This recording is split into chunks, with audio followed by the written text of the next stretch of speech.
Hello friends, नमस्ते। आप सभी को पुनः ITI टेक्निकल स्किल सिवान में स्वागत है। और आप लोगों ने थंबनेल पर देखा है कि ड्राइंग बोर्ड के बारे में हम इस वीडियो में बताने वाला है। ये टॉपिक थोड़ा सा लंबा होगा, आप इस वीडियो के अंत तक बने रहें तभी उसे आपको कवर कर पाएंगे, क्योंकि इसमें बहुत सारे क्वेश्चन आपके पूछे गए हैं। उन क्वेश्चन को भी लेंगे और यहाँ पर आपके टॉपिक जो है उसको कवर करेंगे। तो अब देख रहे हैं ड्राइंग बोर्ड। तो ड्राइंग बोर्ड जो होता है एक रेक्टेंगल शेप में उपलब्ध होता है और इसमें और सारे पार्ट्स होते हैं और इसके जो लकड़ी होते हैं बिल्कुल नरम लकड़ी का और स्मूथ जो कि बिना गांठ का होता है। तो आप इसे देखेंगे, इसके लेफ्ट साइड में जो होता है इसके एबोनी एज होता है जिसमें टी स्क्वायर को रखकर स्लाइडिंग करते हैं, यानी कि उपयोग करके हम लाइनें ड्रॉ करते हैं। इसके बैक में चलेंगे तो आप देखेंगे कि दो बैटन लगा होते हैं जिसे सपोर्ट लगाकर उस पर 6 से 8 पट्टियों को रखकर उसे स्क्रू के द्वारा फिट कर दी जाती है और ये होती है। और उसके के बाद और देखेंगे कि ये गर्मी के सीजन में सिकुड़ जाती है और ठंडी में फैल जाती है। इससे बचने के लिए इसे एक विशेष प्रकार की लकड़ी का प्रयोग करके बनाया गया होता है। तो ये आपके हुए। और जब इस बोर्ड का प्रयोग हम करते हैं स्टैंड पर तो ये 20 डिग्री के कोण पे एडजस्ट की जाती है। ये इसकी मुख्य बातें थी। इसके रिगार्डिंग अब इसके साइज़ भी होता है जो कि D0 से D1, D2, D3, D4 होता है। कहीं कहीं ये आपका मिल जाता है B1, B0, B1, B2, B3, B4 मिल जाता है। तो चलिए अब इसका जो लिखा गया बात थ्योरी की है उसको हम बताते हैं। आपके जो मेरी नॉलेज है मैं बताया आपको। ड्राइंग बोर्ड पर पेपर या ड्राइंग शीट को रखकर विभिन्न प्रकार की ड्राइंगें बनाई जाती हैं। इसके ऊपरी सतह साफ एवं समतल होती है, यानी कि बिल्कुल स्मूथ होती है, चिकनी होती है और एकदम प्लेन होता है। कहीं इस पर आपको उबड़ खबड़ नहीं होती है। क्यों नहीं होती है? क्योंकि जब हम पेंसिल चलाएंगे तो वहाँ पे ये हमारा पेंसिल चलने से लाइनें टेढ़ी हो सकती है या पेज फट सकता है। इन सब से बचने के लिए इसका प्रयोग है। इसको बनाने के लिए अच्छी तरह से सीजन की हुई, मतलब रंदा से रंदाई करके स्मूथ बनाया जाता है। बिना गांठ, है ना, बिना गांठों की नर्म लकड़ी का प्रयोग किया जाता है, यानी कि गांठ नहीं होनी चाहिए उस लकड़ी में, इसलिए इसमें इसे 6 लकड़ी की पट्टियों पर 2 बैटन लगाकर पेज से जोड़ कर बनाया जाता है। यानी कि आप जो यहाँ पे पट्टियाँ लिखा है इसका अंग्रेजी होता है स्टीप होता है और यहाँ बैटन लिखा है इसका बैटन ही होता है। तो आप देखेंगे आगे क्वेश्चन जब मिलेगा वहाँ पे पट्टियों के किनारों को गोंद से चिपकाया जाता है, यानी कि गोंद से चिपका दिया जाता है कि इसके बीच में गैप ना बने, तथा ऊपरी सतह को अच्छी तरह से रंदाई करके समतल बना दिया जाता है। नेक्स्ट में आप देखेंगे बोर्ड के बाएं सिरे पे कठोर लकड़ी की पट्टी या स्ट्रेट एबोनी, सीधी एक एबोनी फिट की जाती है इसे बोर्ड का वर्किंग एज कहा जाता है। यानी बोर्ड का वर्किंग एज किसे कहते हैं? उसे हम एबोनी एज के नाम से जानते हैं। इससे एबोनी एज पर टी स्क्वायर लगाया जाता है। ड्राइंग बोर्ड को ढलवा स्टैंड पर फिट करके प्रयोग किया जाता है। जो स्टैंड ढलवा होता है वो 20 डिग्री पे आपको एडजस्टमेंट करके बनाया जाता है, यानी कि स्टैंड में एडजस्टमेंट का पॉइंट होता है जहाँ से आपको 20 डिग्री पे एडजस्टमेंट करके बनाना होता है। आजकल लेमिनेटेड सतह के ड्राइंग बोर्ड उपलब्ध बोर्ड भी प्रयोग होने लगे हैं। तो ये सब पहले होते थे लेकिन आजकल अब इसका प्रचलन धीरे धीरे समाप्त होते चला गया है। तो यहाँ पे मेसोनाइट एक लकड़ी है उसका प्रयोग करके बनाया जाता है ड्राइंग बोर्ड। अब देखिए ये ड्राइंग बोर्ड होता है इस तरह से। ये ड्राइंग बोर्ड में 2 आपको जो चौड़ी पट्टी दिखाया गया है ये होता है बैटन्स और ये बैटन को स्क्रू द्वारा फिट किया गया होता है। यहाँ से यहाँ जो सतह है ये पूरी एक बार जो पीछे साइड में हो इसको हम बॉटम बोलते हैं और ऊपर वाले सतह जो होगा जो समतल होता है उसको वर्किंग एज बोलते हैं। ठीक है, और ये आप देख रहे हैं इस वाले साइड पे ये वाला साइड जो है एबोनी वर्किंग एज होता है जहाँ से इसका वर्क हम करते हैं। तो ये भी आपको क्वेश्चन मिलेगा, आगे क्वेश्चन को देखेंगे। बोर्ड जो आपके सामने दिख रहा है तो ड्राइंग बोर्ड के ये पूरा ऊपर वाला सतह क्या है? समतल है। इस पर क्या सेट किया गया है? टी स्क्वायर सेट किया गया है, सेट स्क्वायर सेट किया गया है। अब यहाँ पे देख रहे हैं सेट स्क्वायर और ऊपर में है टी स्क्वायर के ऊपर, और टी स्क्वायर जो है ड्राइंग बोर्ड के बाएं सिरे पे है यहाँ पे। ठीक है, यहाँ पे बाएं सिरे पे सेट किया गया यहाँ पे, जहाँ से इसका उपयोग करके ड्राइंग शीट रख दी जाती है ड्राइंग बोर्ड पे और इसे रख कर बनाई जाती है। और नीचे की तरफ देख रहे हैं तो ये आपके स्टैंड है। ये स्टैंड आपको एडजस्टमेंट करने के लिए यहाँ पे बनाया गया होता है एडजस्टमेंट पॉइंट। ये वाला जो पार्ट देख रहे हैं यहाँ पे दोनों एडजस्टमेंट पॉइंट है, यहाँ से इसको एडजस्टमेंट किया जाएगा।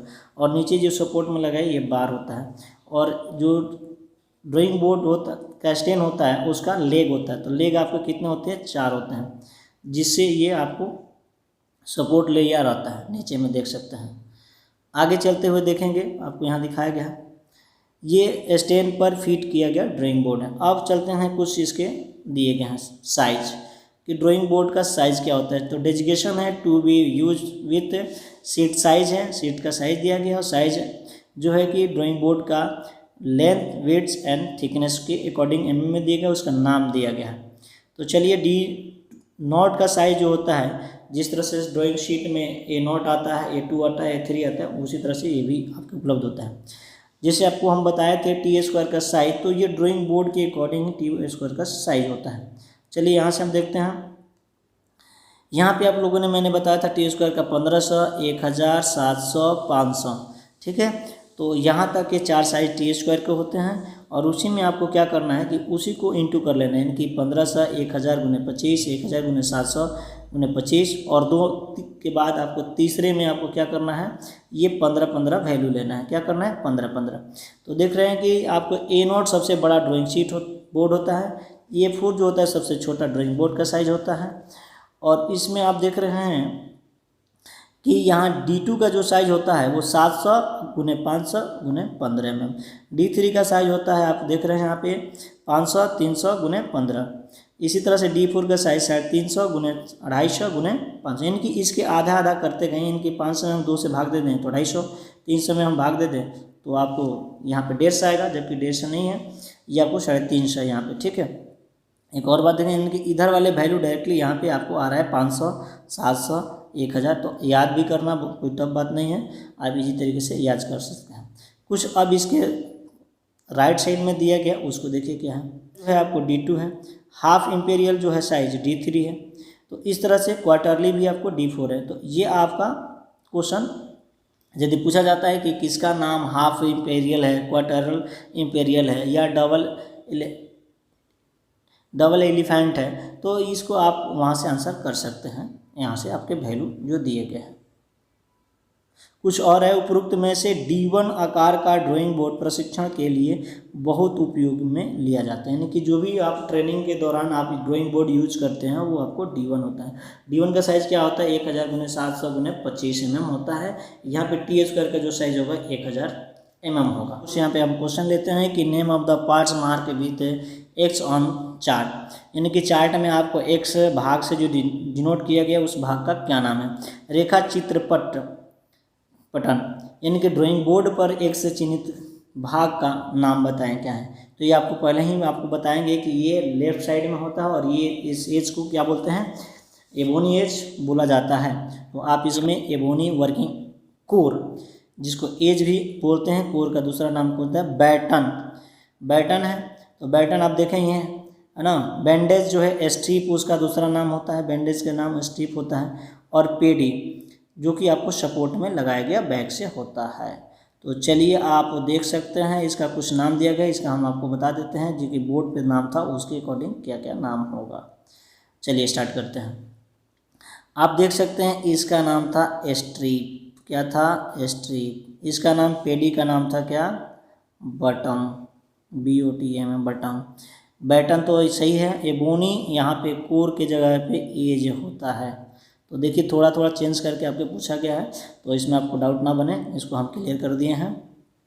यहाँ पे ऐसे लगा दिए स्ट्रिप्स होता है। अब यहाँ पे ऑप्शन जो हम लोग का बनेगा कि ड्राइंग बोर्ड के एक्स भाग को किस नाम से जानते हैं, तो यहाँ पे हमारे सामने जो आंसर निकल के आया वो आंसर ए सही होगा, जिसको एबोनी वर्किंग कोर कहते हैं। Drawing board is made of, drawing board बना होता है किस लकड़ी का। ऑप्शन नंबर ए है मेसोनाइट, दूसरा ऑप्शन है आपका बी पीपल, तीसरा ऑप्शन आपके सामने है यहाँ पे नीम, चौथा ऑप्शन है बबुल। तो आपका बबुल का प्रयोग नहीं की जाती है, नीम की लकड़ी का प्रयोग नहीं की जाती है, पीपल की लकड़ी का प्रयोग नहीं की जाती है। तो ड्राइंग बोर्ड बनाने में आपकी कौन सी लकड़ी की जाती है, वो लकड़ी का नाम है आपको मेसोनाइट, जिसका प्रयोग करके हम बनाते हैं। ये किसी भी सीजन में इस लकड़ी में कोई पसार और शिप्राओं का गुण नहीं होता है। ये बहुत अच्छा लकड़ी होता है, इसलिए इसका प्रयोग ज़्यादा किया जाता है। ड्राइंग बोर्ड के इसको वर्किंग एज कहा जाता है, यानी कि किसको वर्किंग एज कहा जाता है, बैटन को, वुडन को या एबोनी को। तो यहाँ पे आपका आंसर जो हो जाएगा एबोनी हो जाएगा, जो कि एबोनी एज के नाम से आपने क्वेश्चन पहले देखा। दूसरा क्वेश्चन आपके सामने है, ड्राइंग बोर्ड को बनाने के लिए किस प्रकार की लकड़ी का चुनाव किया जाता है। कि ये वाला साइज जो है D0 का है, आपने देखा इसका साइज D2 का है, और यहाँ पे जो देख रहे हैं वो है आपको D4 का। इससे पहले आप देख रहे हैं तो ये है आपको D3 का साइज है। तो यहाँ पे देख लिए। नेक्स्ट क्वेश्चन फिर चलते हैं आपके सामने क्वेश्चन। नेक्स्ट आपके सामने क्वेश्चन है ये कि ड्राइंग बोर्ड के साइज को D0 यानी D0, D1, D2, D3, D4 से लिखा जाता है। इसमें सबसे छोटे साइज का ड्राइंग बोर्ड है, और ड्राइंग बोर्ड कौन सा है जिसका नाप लिखा। तो चलिए यहीं इसी ऑप्शन से आपको हम मिला देते हैं कि आपका आंसर कौन सा होगा सबसे छोटा। तो सबसे छोटा बाबू आपका आंसर आता है D4, क्योंकि D4 होता है तो उसका साइज यही है आपके यहाँ पे D4। और फिर हम मिलेंगे नेक्स्ट वीडियो में सभी प्रश्नों के साथ। तब तक के लिए आप सभी को बहुत बहुत धन्यवाद।